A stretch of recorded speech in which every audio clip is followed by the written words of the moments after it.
thank you so much for joining me as I continue to craft for the crafter, and that is you. Today I'm continuing to work on the Toilet Paper Friends card series as we continue to live in quarantine. Here's the card I will be sharing with you in this post, and I hope you come along and play with me. For this card, I went ahead and I shrunk the toilet paper image so I could fit a lot of these little images so I can create a one-piece banner. That's the beauty of having digital images, is that you can really manipulate the image to fit your imagination, if you will. I go ahead and I cut my little banner out. Well, actually, it's a larger banner. So next I go ahead and I separate the dyed piece from the metal die, and I add liquid glue all around it. Liquid glue is my preference. And I place it on the printed piece of the small toilet paper images that I printed out. With my crafter's knife, I go ahead and I cut all around the die cut banner, and this is what I was looking for. This is what I had in mind for this piece. I wanted a lot of little images inside this banner. And I was really enjoying coloring these images out with the watercolor pencils, so this is how I decided to go ahead and color the images for this card. I'll include a link to the video where you can see a little more in depth of how I color with these watercolor pencils. Look for the link on top of this screen if you're interested, of course. And once it's all colored, I go ahead and I grab again my craft knife and I go around the whole image, just around the edges, to get my final piece. Next, I reach for my card base, and this is a 6.5 by 5-inch card. This is just what I prefer. It's a little larger area to work with, and I already buy them pre-cut and pre-scored. I get this pack at Michael's. I just go ahead and I pre-print the inside of the card and also the back where my stamp is. And I go ahead and I place it on top of the base I'm going to be using. In this case, I chose this cardstock, which is a mint color. I love this color. And I go ahead and I cut around it. And I want a little texture on top, and I went ahead and I embossed this white cardstock. I go ahead and I trim it a little bit to fit the inside of the card. Then I decided to use this metal die, which is a bunch of little squares, and I thought it was cute, since we're talking about squares of toilet paper, to pick something that would have a lot of squares.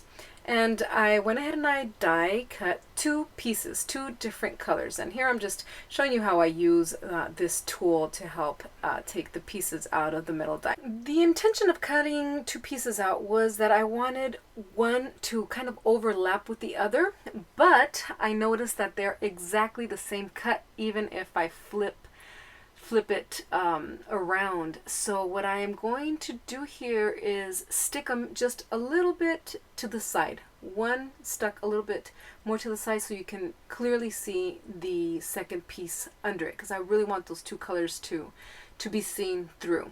And I'm just checking out the look here, and that is the look that I'm looking for. I wanted a lot of texture. So I go ahead and I grab the first color and I add some liquid glue to as many lines as I can, just to make sure that it doesn't fall apart. And I go ahead and I place the first color on top, and that gives it the look that I wanted. I wanted that two-tone kind of background here. So this is going to be too wide, so I go ahead and I cut the excess here of the bottom piece. And the good thing is that it has a nice little frame, so we won't be able to see it. I just add a little bit of glue to the parts here where I think that the strips are going to be stuck on. And this is a little glue bottle that I use for quilling as well. It has a very fine tip, and this helps to reach those little places that are harder to reach with my regular glue bottle. And here now I'm just placing the frame around my my card base, and I was able to cut out one of those pieces out of the bottom layer. That's why you see that it's just the frame here. Next, I grab my embossed cardstock here, the white one, and I just put a lot of liquid glue on the bottom of it, and I stick it on top of the frame to next add the next layer, which is going to be the 2 die cuts that have a bunch of little squares on them. And the same way, I add glue to the bottom piece, and I add it to the structure here that I'm creating as my base. I think that looks lovely. You could see a lot of texture, and that's exactly what I was looking for. As I continue to kind of imagine what the base is going to look like, the card is going to be looking like, I see that I have such a beautiful base, and I put the banner that I want to use on top of it, and I see that it covers a lot of it, and that doesn't make me happy. So I decide to do the same thing, but with the smaller size of a banner, just so that more of the background is viewed.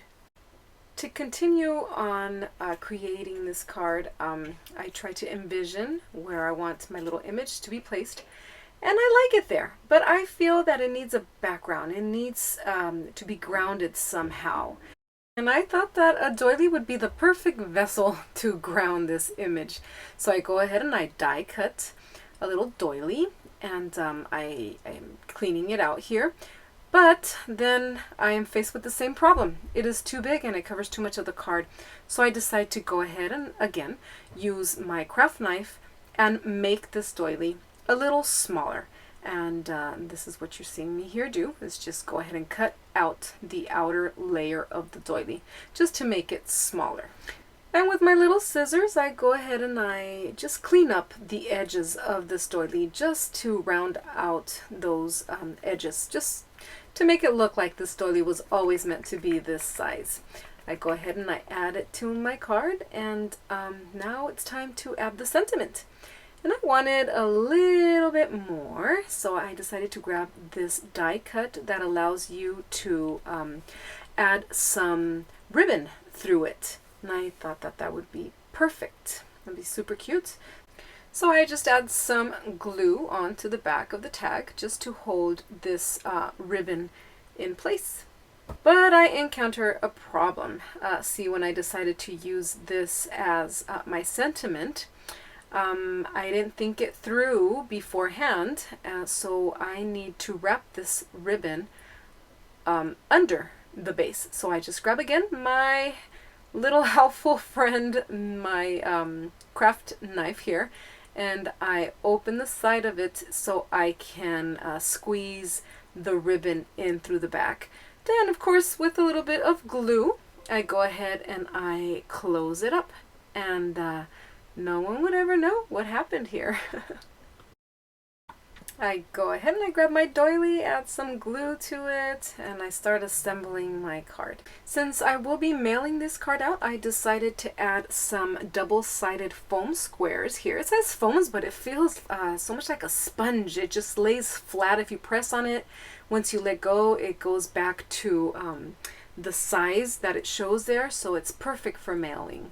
And this completes my card. Thank you so much for joining me, and I hope to see you in my next video. I hope you create and be happy.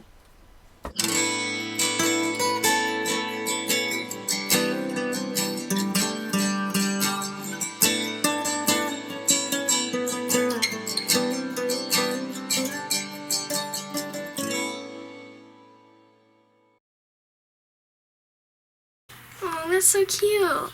Not cute? I would give you my last square. My last square? Darn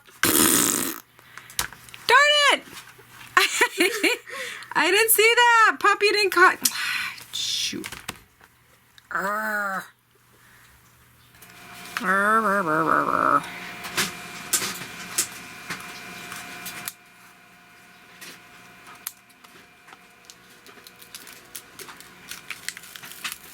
How did I miss such a big one?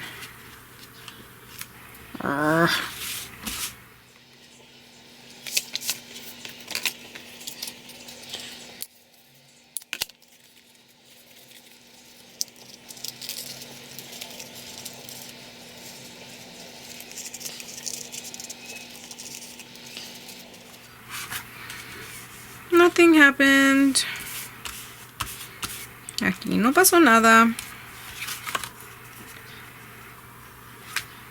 Super cute!